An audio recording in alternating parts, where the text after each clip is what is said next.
Honorable Speaker, I present the budget for 24-25. वित्त मंत्री निर्मला सीतारमण ने 23 जुलाई को लगातार 7वीं बार देश का बजट पेश किया। अपने 1 घंटे 23 मिनट के भाषण में उन्होंने शिक्षा, रोजगार, किसानों, महिलाओं और युवाओं पर फोकस करने की बात कही। आइए सबसे पहले जानते हैं बजट 2024 की 4 अहम घोषणाएं। बिहार और आंध्र प्रदेश को 72,000 करोड़ रुपए देने का ऐलान। 5 साल में 1 करोड़ युवाओं को पेड इंटर्नशिप, हर महीने 5,000 रुपए। न्यू टैक्स रजीम के स्लैब में बदलाव, अब ज्यादा टैक्स बचेगा। राजकोषीय घाटा 4.9% रहने का अनुमान। टाइट बजट के जरिए फिस्कल डेफिसिट 5% से नीचे रखने की कोशिश। यानी बजट की एक खास बात यह है कि बीजेपी के 2 अहम सहयोगियों जेडीयू और टीडीपी के राज्यों को पैकेज मिले हैं। बिहार को 59,000 करोड़ की मदद मिलेगी। विष्णुपद मंदिर कॉरिडोर और महाबोधि मंदिर कॉरिडोर भी बनेगा। आंध्र प्रदेश को 15,000 करोड़ रुपए दिए जाएंगे। औद्योगिक विकास को बढ़ावा देने के मकसद से जल, बिजली, रेलवे और सड़क के लिए पैसा दिया जाएगा। बजट में शिक्षा और रोजगार से जुड़ी कई अहम घोषणाएं भी हैं। शिक्षा के लिए 1.48 लाख करोड़ रुपए का बजट आवंटित किया गया। 1 करोड़ युवाओं को 5 साल में स्किल्ड किया जाएगा। सरकार 500 टॉप कंपनियों में 1 करोड़ युवाओं को इंटर्नशिप देगी। इस दौरान 5,000 रुपए का स्टाइपेंड हर महीने मिलेगा।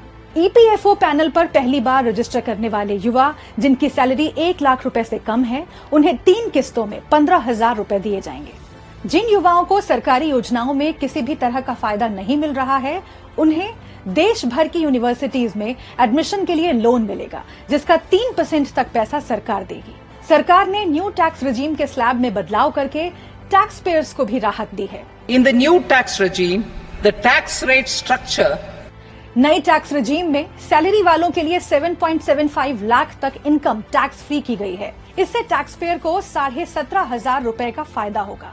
स्टैंडर्ड डिडक्शन को 50,000 से बढ़ाकर 75,000 किया गया है। इसके अलावा 10 चीजों की कस्टम ड्यूटी घटाई गई है।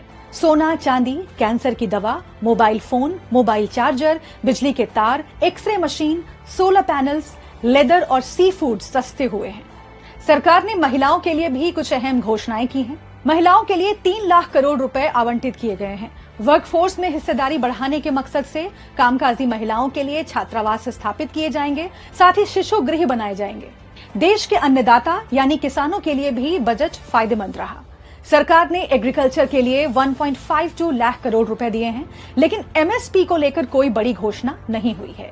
6 करोड़ किसानों की जानकारी लैंड रजिस्ट्री पर लाई जाएगी। 5 राज्यों में नए किसान क्रेडिट कार्ड जारी किए जाएंगे। सरकार का फोकस सरसों, मूंगफली, सनफ्लावर और सोयाबीन जैसी फसलों पर होगा। बजट में सोलर एनर्जी को बढ़ावा देने वाली घोषणाएं भी शामिल हैं। सूर्य घर मुफ्त बिजली योजना के तहत 1 करोड़ घरों को 300 यूनिट तक हर महीने फ्री बिजली का ऐलान किया गया है। वित्त मंत्री ने अपने बजट भाषण में भारत की अर्थव्यवस्था को चमकदार बताया, साथ ही आने वाले वक्त में इकोनॉमी की ग्रोथ जारी रहने की उम्मीद जताई। ऐसे ही और वीडियोस के लिए बने रहें दैनिक भास्कर ऐप पर।